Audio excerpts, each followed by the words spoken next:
Hello and welcome to Big Weekend here on the Football365 show, brought to you by Paddy Power.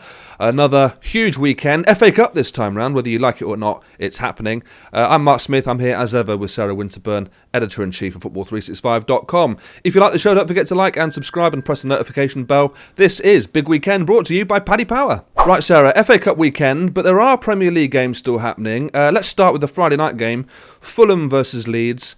Fulham are making it interesting at the bottom, and after a tough game against Man City, they've got a chance now to get this comeback back on track, haven't they?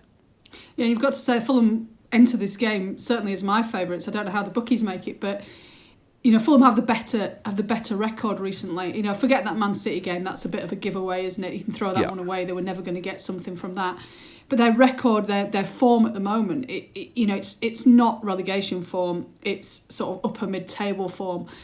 And Leeds, the goals have dried up. They've scored no goals in the last 3 games. Whether you might have theories about whether they the intensity of that style has got to them. They're not leaking goals at least, but that sort of the chaotic nature of those Leeds games we've been enjoying for most of the season has actually fallen off now, and they've not scored in the last 3 games. Fulham are very good defensively. A defence that belies where they are in the league. So, this is going to be low scoring. And now you're going to chime in and say both teams to score, aren't you? And it's nonsense. Of course.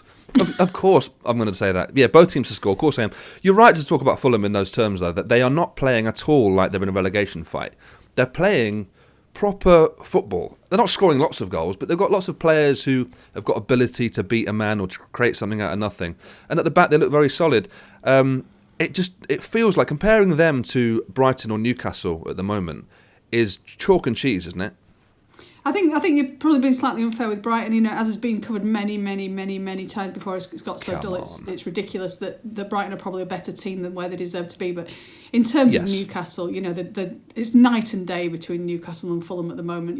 We've said it before. It's a lot easier to chase. So Fulham have got Newcastle in front of them. That's a massive incentive.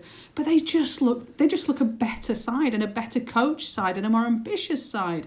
Okay, then one word. Then who's staying up out of those two, Fulham or Newcastle? Fulham. Done. That's it. You've heard it here. That's it. It's official. Call the season off. Let's move on. Let's talk about West Ham versus Arsenal.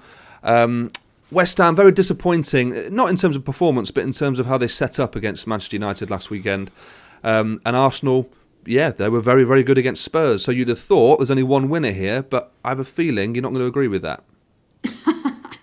Actually, we talked about West Ham last week, and I prophesied exactly that West Ham, the way that David Moyes sets his teams up, and certainly against Man United as well, far too much respect. Doesn't go into those games as equals. Yeah. Now, if you look at that league table, West Ham and Arsenal aren't equals. West Ham are a better side than Arsenal, if you look at the table.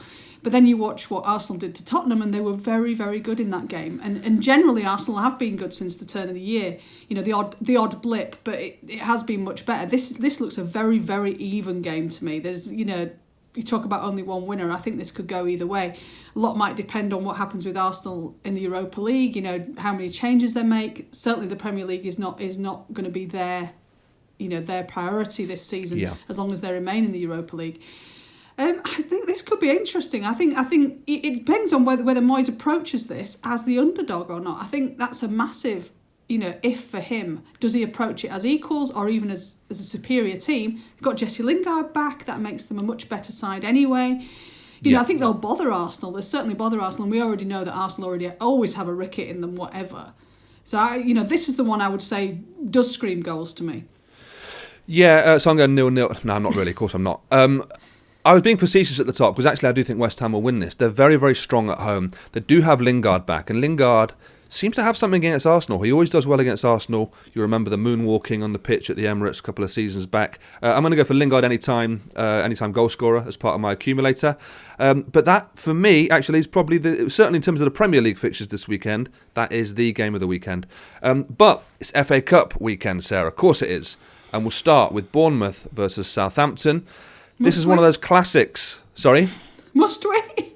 Yeah, we've got to, because this is one of those classics where you've got a team in form in the Championship versus, the worst form in the Premier League, and it's one of those interesting ones. We talk about the potential for one of those playoff systems of relegation and promotion. This sort of feels like one of those games in terms of form, doesn't it? Yeah, well, the gap between these two teams is actually quite small, isn't it? And and they have occupied the same division for the last 3 or 4 years anyway. If this was in front of fans, you would fancy Bournemouth in this, wouldn't you? It's a classic Championship v Premier League in front of the Championship fans. The Championship side does come out on top quite often. Will we? I don't know. I mean, I'm not sure about this Bournemouth side. It's very topsy-turvy, isn't it? It scores goals, it lets in goals, exactly as they have been in the Premier League over the last few years. They don't look particularly solid, but they do have goals in them. Danjuma is obviously in great form at the moment. Southampton, they're infuriating to me. I just think they could be so much better. Obviously, they've had a raft of injuries, but this would do them the world of good, I think, to get to an FA Cup semi-final. Otherwise this season's all a bit damp squibbish, isn't it? It is, yeah, and we're all still reeling from the huge news that Che Adams has declared for Scotland for the World Cup qualifiers, and presumably the Euros as well. But he has been an outstanding player, I think, this season. Alongside Ings, he looks really good. He looks good when he comes off the bench, and now Ings is out again for a period of time. I'm not sure how long. He's taken up the mantle of being that number 9 in that team, and I think he's been fantastic. Sarah, what do you think? I like him a lot, actually. He's a good all-round player. He's probably never going to score you 20 goals in the Premier League, but nor would, Southampton wouldn't have got him if that was the case. But he's a good all-round player and a real good catch from Scotland, that, and feels wonderfully nostalgic to me, that.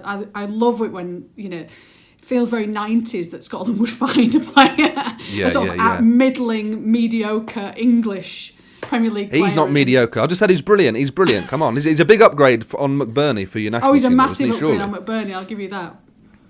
I think, right, Scotland to win the Euros. That's my 4-way accumulator. It's not really. It's Che Adams anytime. Right, Leicester versus United in the Cup. This is going to be a fun one. This is great. Leicester, they're probably better off playing away from home, really, here, Leicester. 2 teams, actually, that are great away from home and not that good at home. Hopefully that won't negate the experience too much, though.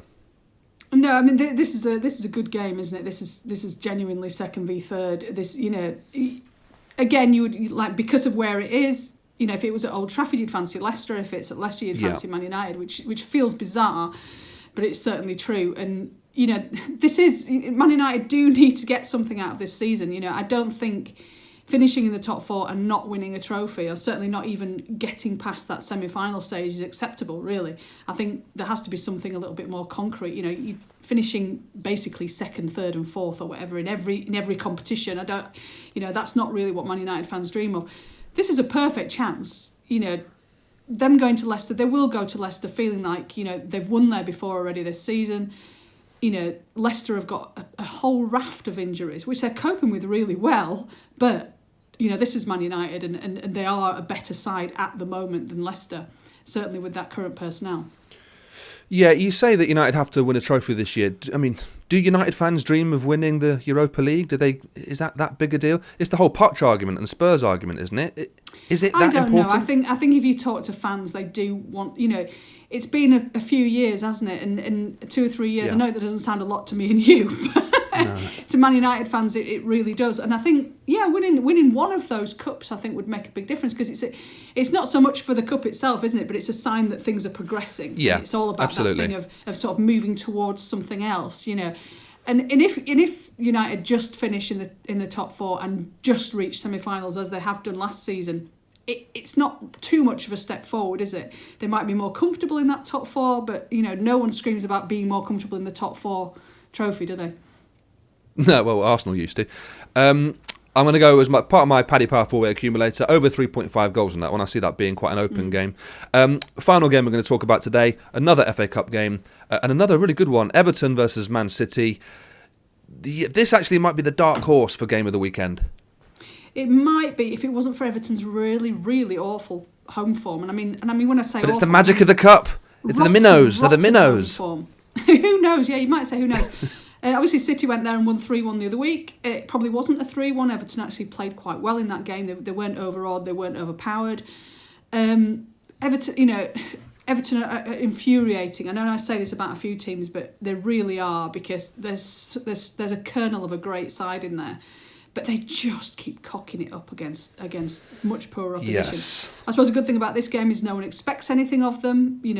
people are expecting that Man City win. We know we're talking about Man City winning a quadruple, and no one's really saying that it's Everton in the FA Cup that are likely to stop that. Everyone's talking about Bayern Munich, or Real Madrid in the Champions League. Yeah. No one's saying, well, Everton are the key to stopping this quadruple. And that may well play into their favour. Maybe there's no pressure. Maybe they'll turn it on because they are capable. They're capable of pulling something out of the bag. And it's their inconsistency that is infuriating, not the level of their performance when they get it right. And so I think this could be good. City are going to be tight. City will make a load of changes. Pep Guardiola's making anywhere between 5 and 7 changes every game. Now you might say that doesn't matter an awful lot when you've got that kind of strength in depth. But there's bound to be little weaknesses, aren't there? And if Carlo Ancelotti can exploit those little weaknesses, then we might have a game on our hands. Yeah, we might well do. Doucouré's out for pretty much the whole season, I think, the remainder of the season. And he's a big loss. I think he's been superb for them. And it looks like James still isn't back, is he? I'm not quite sure about that, actually. But I don't think he's back for this one. Yeah, it's a tough one. I mean, City will make changes. Everton have still got game winners on the pitch, but I don't know. And you know what? Anything can happen in the cup. I do cling to that still. I do still, and I think why not? Why?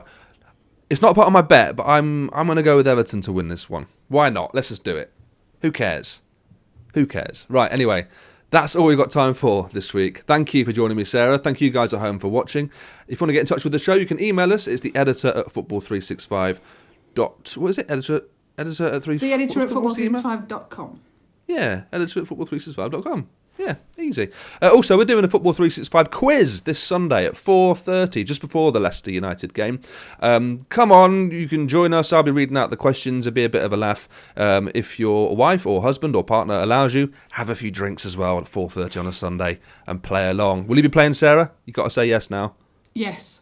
Yes. If my wife, husband and partner will let me.